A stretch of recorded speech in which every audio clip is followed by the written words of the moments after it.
Olá pessoal, mais um vídeo da nossa série sobre AVC. Hoje eu vou falar das funções motoras e vou falar de cara. Assiste o vídeo até o final. Eu dou algumas dicas no final que são imperdíveis.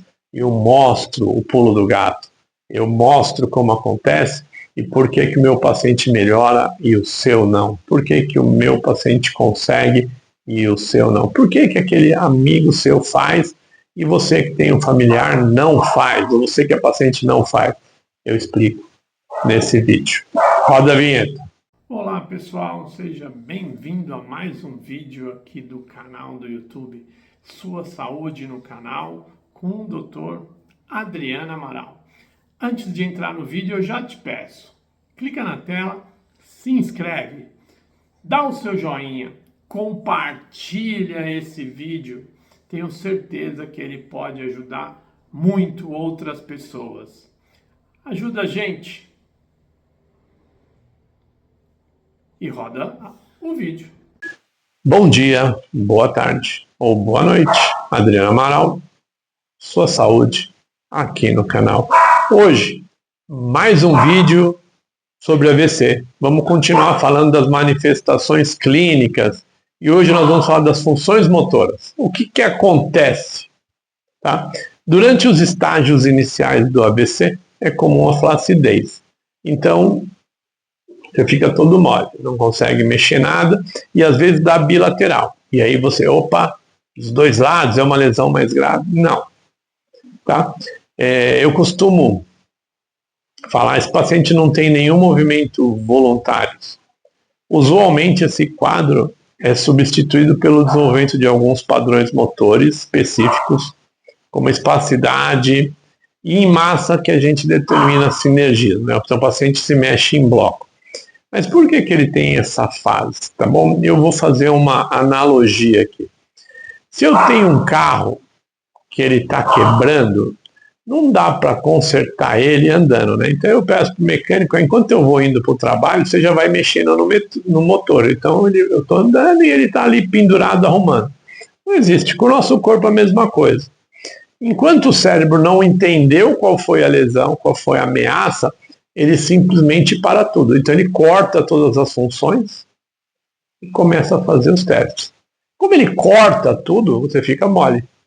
Aí conforme ele vai testando, ele vai vendo o que foi lesionado, o que não foi, procurando soluções, tá? E aí volta. E é nessa hora que a fisioterapia precisa entrar. Né? E que o médico já tem que ter encaminhado, tem que ter orientado, que a enfermagem precisa entrar, que a fonoaudiologia precisa entrar, em alguns casos a psicologia também. Então, é nessa hora que se inicia o trabalho. Nesse momento que eu estou gravando esse vídeo, eu recebi um telefonema de uma aluna minha, ex-aluna, né, hoje ela já é profissional, se eu poderia avaliar o pai dela. Eu perguntei e o pai dela já está com 42 dias de lesão. Isso aconteceu ontem, tá? E eu tinha que ter começado o trabalho no terceiro dia, no máximo. Então a gente já está perdendo. Quanto mais tempo eu demoro, maior vai ser o custo da família, maior vai ser a dependência desse paciente e menos chance de um prognóstico 100%. Tá? Então, se eu começo no dia 1, eu tenho chance de 100. Se eu começo no dia 2, 99. No dia 3, 98. E assim vai. Tá? Ah, mas e no dia 100 você já não tem prognóstico nenhum? Não. Chega uma hora que isso meio que se equilibra. Só que ele equilibra lá no dia 60, no dia 90. E aí eu já não tenho mais chance de 100. Eu chego no máximo a 50. Então esse paciente vai ficar com alguma sequela.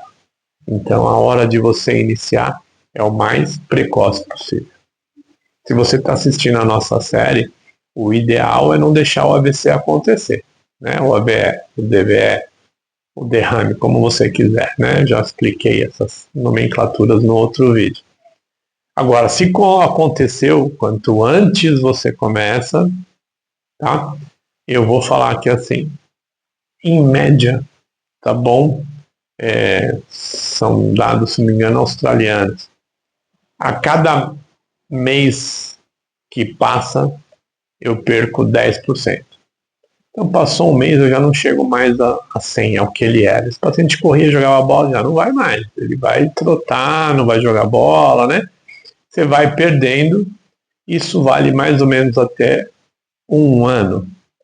Então, neste 1 ano, só que assim, a partir do 6º mês, estabiliza. Então, você vai só até 50% da função perdida. Estou falando dados que nós temos hoje. Vai chegar uma hora que o remedinho vai melhorar, então a gente vai conseguir um pouco mais.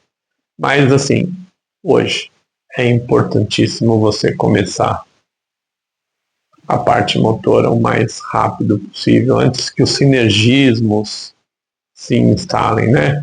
Eu vou falar neste vídeo ainda sobre isso. Tá?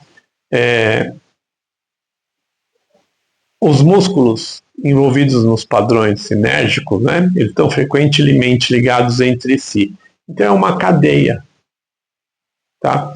Que não são possíveis os movimentos isolados fora desse padrão em massa. Com o progresso da recuperação, a espasticidade começa a declinar. O que é a espasticidade? Bom, como eu falei, o mecânico precisava arrumar seu carro, né, porque estava tudo fácil. Na espasticidade, eu vou continuar com a analogia do carro. O que acontece? Sabe quando você leva o seu carro no mecânico, ele está vazando óleo. Aí o mecânico vira, eu já arrumei o óleo, mas precisa fazer o freio, trocar os pneus, fazer mais um monte de coisa. Por quê? Porque ele começa a procurar serviços, né? Tudo isso precisa.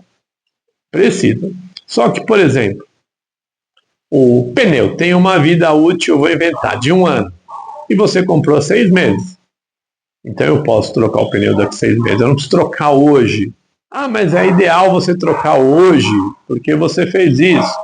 Não, não é. Eu não preciso. Esse pneu ele ainda tem uma vida útil boa. Acontece a mesma coisa aqui. Só que como a gente não sabe, o que é a espasticidade? O mecânico dá um monte de serviço e aí a gente tem que ir ajustando. E aí é o profissional competente, ele vai falando, não, nesse momento nós vamos diminuir a espasticidade, nesse momento nós vamos trabalhar isso, nesse momento vamos trabalhar aquilo. E aí você vai fazendo uma sequência. Essa sequência eu vou passar num outro vídeo para vocês, tá bom? Então,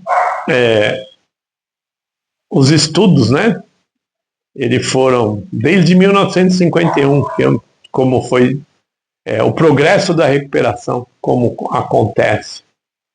Então, os estágios são sequenciais, mas nem todo paciente vai demonstrar uma completa recuperação, como eu expliquei.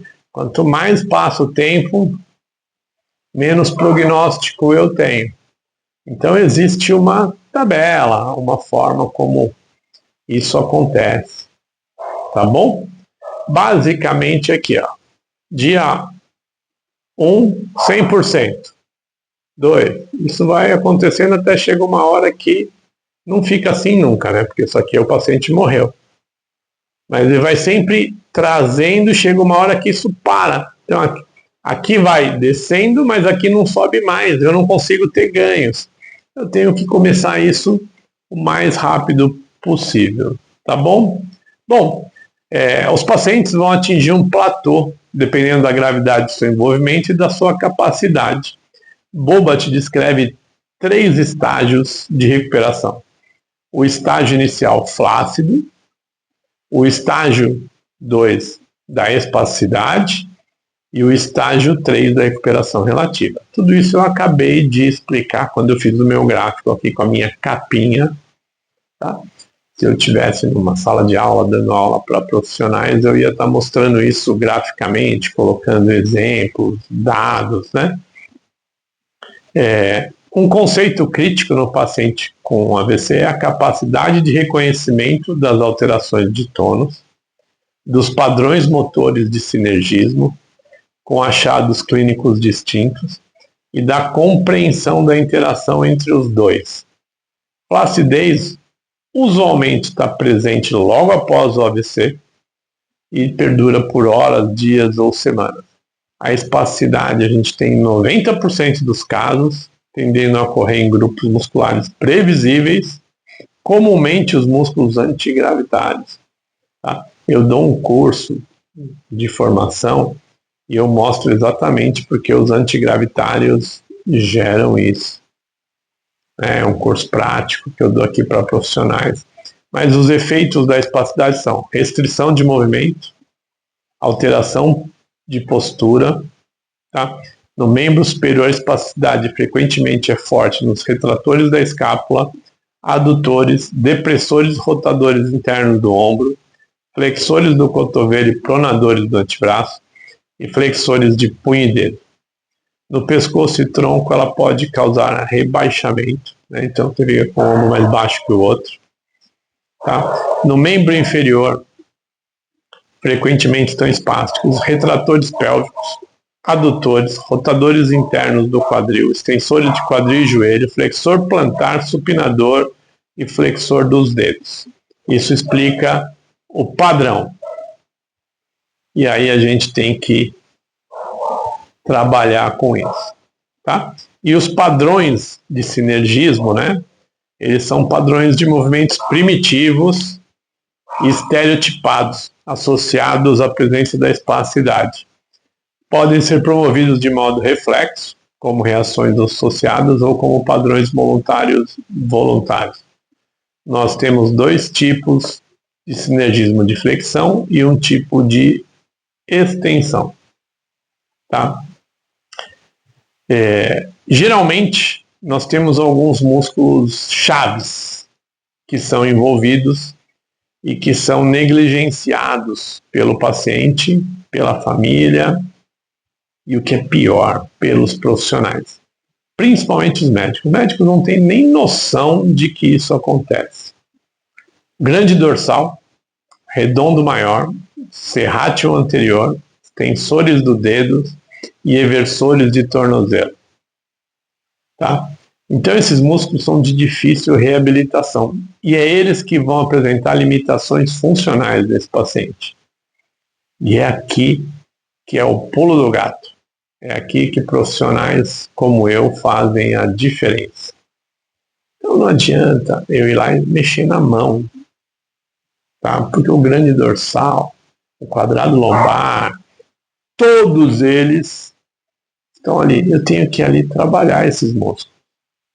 Se eu trabalho eles, minha mão solta. E se esse paciente consegue controlar esses 5 músculos que eu acabei de falar aqui, ele vai embora. Esse é o pulo do gato. Tá bom? A perda desses padrões isolados tem importantes implicações funcionais. Essa frase ela é absurdamente séria. E é aqui que você faz a diferença. Enquanto profissional, é aqui que você, paciente, entende e orienta e começa a tentar controlar. Tá? E é aqui que as coisas funcionam. É isso. Se você gostou, dá o seu joinha, curte, compartilha, deixa o seu comentário, se inscreve aqui, tá bom? Adriana Amaral, sua saúde, aqui no canal. Até a próxima! Obrigado, pessoal, por ter assistido mais um vídeo aqui do Sua Saúde no canal. Tenho certeza que você não esqueceu, mas se você esqueceu, dá o seu joinha, curte, mas principalmente compartilha. Chama aí, manda para pelo menos 5 pessoas. Ajuda o canal a crescer, tenho certeza que você pode fazer isso. Muito obrigado e até a próxima!